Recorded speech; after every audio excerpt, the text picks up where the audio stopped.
Hey everybody, welcome back to Let's Talk. My name is John, and today here in the channel, we're going to be talking about 1987's No Way Out, and its brand new Kino Lorber 4K Blu-ray that just came out. So before we get into that 4K Blu-ray review, I always like to give a quick film review, and today is no different. So if you want to know nothing about No Way Out, please skip ahead to the 4K Blu-ray review right now. Although I'm going to try not to spoil the ending to this movie because I feel like this is one of the greatest twist endings in film history and really raises the value of this film, especially on rewatchability, because one thing about the ending to this movie, very similar to movies like The Sixth Sense, Primal Fear, or even Fight Club, it just completely recontextualizes what the movie is, because now you're trying to look for all those hints every time you rewatch the movie, and I'm not going to spoil that ending, so let's just dive right into what this movie is. This movie was released in 1987, directed by Roger Donaldson, who also directed one of my other favorite cheesy 1980s movies, and this movie is not cheesy, but he did direct Cocktail with Tom Cruise, and man, that movie is just a blast from the cocaine 80s, but I get why people would think that that movie is pretty stupid. While this movie, it is very well written, it is very well directed, and it is very well acted. This movie stars three big stars. You know, one of them kind of fell off, but we got Gene Hackman, Kevin Costner. Kevin Costner really on the rise. Gene Hackman has always been good through the 70s, 80s, and 90s until he eventually retired in the early 2000s. And this movie also features Sean Young, who was huge in the 1980s. But if you're like me and you grew up in the 1990s, the first time you ever saw Sean Young was in Ace Ventura: Pet Detective. Even though Blade Runner, Dune, and this movie No Way Out all came out in the 1980s, and she was supposed to be in Batman 89, and she really tried to be in Batman Returns, you know, she was huge in the 1980s, but for me, I didn't find her until Ace Ventura, and then... How would you like me to make your life a living hell? Well, I'm not really ready for a relationship, Lois, but thank you for asking. And then when I finally looked up, like, what happened to her career, it just kind of fell apart pretty fast. And it's sad, because she is really good in this movie. You know, she's kind of got a relationship both with Gene Hackman and Kevin Costner, and all this stuff happens in the very early part of this movie. We kind of open at a Washington, D.C. party. Gene Hackman plays the Secretary of Defense in this movie. You know, he's a pretty big shot in Washington. You get to really see all the maneuvering of Washington. Kevin Costner, he's a lieutenant in the U.S. Navy, but he's really trying to get his political career off the ground, so he's at this party mingling. This is where he meets Sean Young. This is also where you meet Will Patton, and Will Patton's best role. Again, you know, I grew up in the 1990s, so when I think of Will Patton, the first movie I think of is Remember the Titans. Him and Denzel Washington. But Will Patton has been working for a very long time. He's still working to this very day, and I love seeing him pop up, but this is by far his best performance because he's got some range, and he really shows it off in this movie. He's really a great through line for the entire film, and it's funny because I think his performance is so good that it actually overshadows the three leads in this movie, and he gives a hell of a performance. Most of this movie takes place in the Pentagon, but yet we don't really deal with the president, which is pretty unique for a movie like this. You know, political thriller. You wouldn't expect it to not include the president, but we don't need it because we're really following around Kevin Costner's character, Gene Hackman's character. Kevin Costner has this relationship with Sean Young, but she happens to be the mistress of Gene Hackman's character. You know, he's the one paying the rent. He makes sure to bring it up to her. He's paying the rent for her apartment. I don't know what she does. Maybe he just pays for her to live there. You know, whenever he wants to bang, he pops on over, bangs her, and then leaves because he doesn't seem to care about her. But she is smitten with Kevin Costner, and Kevin Costner is just as smitten with her, and they really just love each other. I mean, they're falling in love, and, you know, then one big twist happens early in the movie, and this is where I'm just going to leave it alone because I don't want to spoil No Way Out for you guys. I feel like a lot of people haven't seen this 1987 thriller. You know, a lot of people, when they think of Kevin Costner, might not think of this movie, but this is actually my second favorite Kevin Costner performance, only behind Field of Dreams. I mean, this is slightly ahead of, like, Bull Durham, not the biggest Dances with Wolves guy. I'm definitely not the biggest Waterworld guy, but Kevin Costner, he's perfect in this movie, perfectly cast. Everybody is perfectly cast in this movie. It is a fantastic thriller. It's not the greatest thriller I've ever seen, but for a 1980s thriller, a very smartly written thriller, I really do think, though, that twist ending does raise the value of this entire film, and that's what really helps it to stand out. The score itself is really good as well. The way this movie is shot, I wouldn't say it's something that stands out, but it's still beautifully done. Like I was saying, this movie takes place in Washington, D.C., you know, but it's not really going to all the places you usually see. Like, we spend most of the film in the Pentagon, and then there's some chase scenes outside and in a mall. but we don't really know. We don't go to the usual locations for any movie set in Washington, D.C., and I appreciate it for that, but I'm not going to say that this is the most visually stunning movie that you've ever seen, especially coming out of the 1980s. It really does feel like a thriller, and I saw that Wikipedia labeled this as a neo-noir film.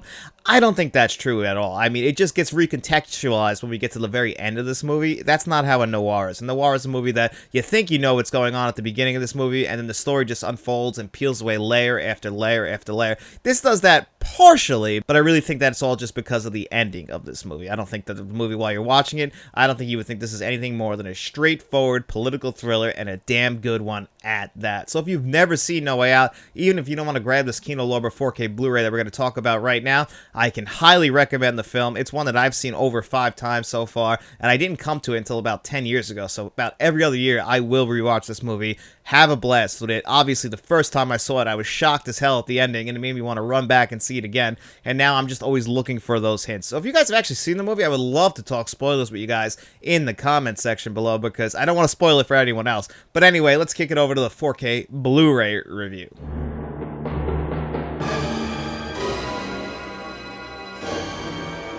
Well, here it is, the Kino Lorber release of No Way Out, and because it's a Kino Lorber 4K Blu-ray release, we get the standard Kino Lorber packaging. I've said in the past, I appreciate Kino Lorber's packaging. It's not the flashiest, but it is very uniform. You know, we always get the black background on the back and on the side, so everything looks uniform on your shelf. Then we get the original movie poster on the front. It's a pretty good movie poster. When you come underneath, same artwork. You get your Blu-ray and you get your 4K Blu-ray. Again, no individual disc design. We just get a Kino Lorber 4K and a Kino Lorber Blu-ray. All of your extras are going to be on that Blu-ray release. There's not many of them. There are 2 audio commentary tracks in an interview, and because it's Kino Lorber, we got a ton of trailers on there.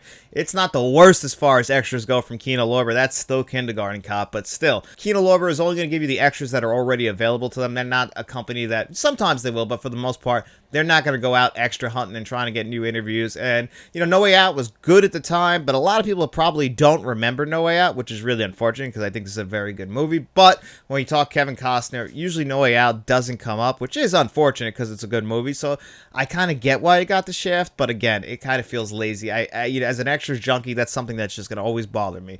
But then, of course, you get the audio, and it's very similar to a lot of other Kino Lorber releases, especially recently. You're going to get 2 audio tracks, a DTS HD Master Audio 5.1 and a DTS HD Master Audio 2.0. And very similar to some recent Kino Lorber tracks, it's fine. That's all it was. It wasn't anything that blew my socks off, given this is a dialogue-heavy movie, but it does have some action moments in it, and it does have a pretty kick-ass score, so, you know, I would have liked the channels to be mixed just a little bit better. Like, this is labeled a DTS HD Master Audio 5.1, but we don't get a lot of bass, we don't get a lot of rear speakers. It's still very front channel heavy, and that's pretty disappointing. I kind of wanted a little bit more from that. I actually kind of felt very similar with this audio track as I did with the Turbulence audio track, where I felt like they were kind of half-assed, both the extras and the audio tracks, and they really just concentrated all of their energy on the visuals. And that's a good thing, I guess. We do get Dolby Vision and HDR10 on here, and it's in the aspect ratio of 1.85, so that's a good thing. It's going to fill up your screen,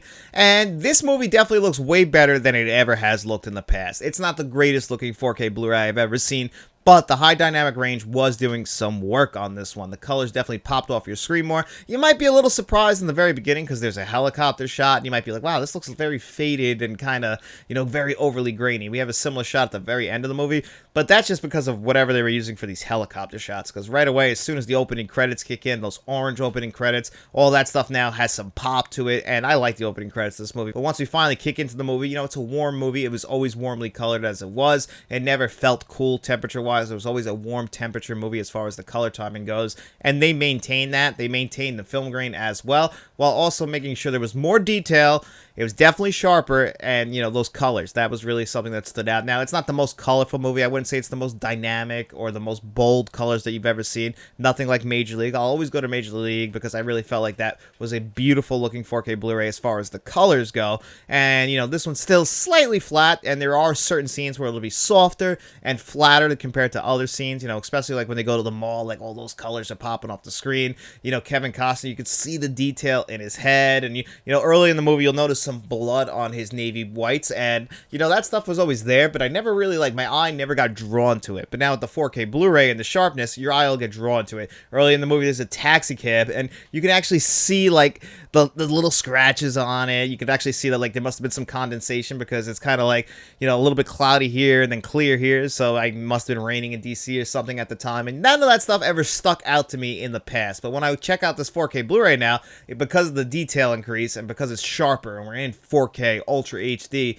it does look that much better, and the colors definitely do pop off the screen a little bit more than they ever have. But this isn't the best looking 4K Blu-ray I have ever seen, but it's definitely a big improvement over the previously released versions of this. At least I can assume. I've only ever streamed this movie, but this is the first time I've seen it on physical media with Blu-ray and 4K Blu-ray. The Blu-ray, I believe, is just a 1080p version of the 4K Blu-ray, because they did look pretty similar. But again, when you jump to the 4K Blu-ray, you'll definitely notice the high dynamic range doing some work. But it's not the biggest jump in the world from that Blu-ray to the 4K Blu-ray. So if Kino was just selling this on Blu-ray and you're a fan of the movie, you know, I can recommend definitely getting it on Blu-ray, but I wouldn't recommend grabbing this 4K Blu-ray in anything but a Kino Lorber sale, just because, you know, it's not the highest price thing, but it's also not low. It's also not the lowest price. This is definitely perfect in that $15 to $20 range, a lot like Turbulence, because they only really gave you a big upgrade in the visual department. Now, given I never owned this movie physically, so I was glad to finally pick it up, because I really do enjoy this movie, and I really think you guys will too. So maybe grab this one on 4K Blu-ray if you're a fan of No Way Out. But if you're just waiting and you're blind by it, definitely wait for a Kino Lorber sale. If I was going to give No Way Out a score of 1 to 10 on 4K Blu-ray, I would give No Way Out a pretty damn solid 7.5 out of 10. And guys, it's also Friday, and it means it's time for our digital code giveaway. In every single video we do here on Friday, I'm going to ask you guys 2 digital code giveaway questions. All you have to do is answer one of those questions in the comment section below. As long as you do that, you come back to Tuesday's video, we put your name on a magic wheel, we spin that wheel 2 times, the 2 names it lands on, they have their choice of the digital codes you've seen on your screen before you today. And we're talking about Kevin Costner. I don't think we've ever asked you guys, what is your favorite Kevin Costner movie of all time? And I also want to know, what is your favorite thriller of all time? Leave those answers in the comment section below. While you guys are down there, don't forget to like this video, subscribe to the channel, share this video if you could. We also have channel memberships, and just remember, guys, there's no pressure at all. We have a friends of the channel, a producers tier where you'll find John Doe Juggalo and Jason Martin. We have a directors tier where you're going to find Frank from Frank's Media and Reviews, and where you will find Mr. Smelly Potato. We will have our usual members giveaway this upcoming Tuesday. We will have your choice of a piece of physical media as long as you are a channel member. But if you got no money to throw our way, don't worry about it, guys. We just hope you enjoyed this video. And if you did, make sure you guys get out in those streets, tell your friends about us, and then we'll be seeing you around.